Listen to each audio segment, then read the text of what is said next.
ইসলাম সুবহানা রাব্বিয়াল আ'লা এর পাশাপাশি তিনি সিজদায় যেয়ে পড়তেন সুবহানাকা আল্লাহুম্মা রাব্বানা ওয়া বিহামদিকা আল্লাহুম্মা গফিরলি। এটা জানি না আমরা। এর অর্থ হচ্ছে, হে আমার রব, আপনার পবিত্রতা ঘোষণা করছি, আপনার প্রশংসা আমরা করছি, আল্লাহ আপনি আমাকে ক্ষমা করে দেন, আল্লাহুম্মা গফিরলি। এই দোয়াটা বিষ্ণু ইসলাম পড়তেন।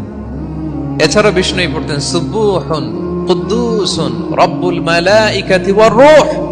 সকল ফেরেশতাদের অধিপতি রব, সবচেয়ে বড় ফেরেশতা যার 600 পাখা, জিব্রাইলের রব, সেই রবের প্রশংসা আমি করছি। এভাবে বিষ্ণু ইসলাম আল্লাহর প্রশংসা করতেন। তিনি আরো পড়তেন আল্লাহুম্মা গফিরলি যুনুবি কুল্লাহ দিক্কাহু ওয়া জুল্লাহ আউওয়ালাহু ওয়া আখিরাহ আলানিয়াতাহু ওয়া সিররা। আল্লাহ আপনি আমার গুনাহ মাফ করেন, ছোট গুনাহ বড় গুনাহ, প্রকাশ্য গুনাহ গোপন গুনাহ, ইচ্ছায় করেছে যে গুনাহ, অনিচ্ছায় করেছে যে গুনাহ, আল্লাহ সব গুনাহ আপনি মাফ করে দেন। তো এখন থেকে সিজদায় এই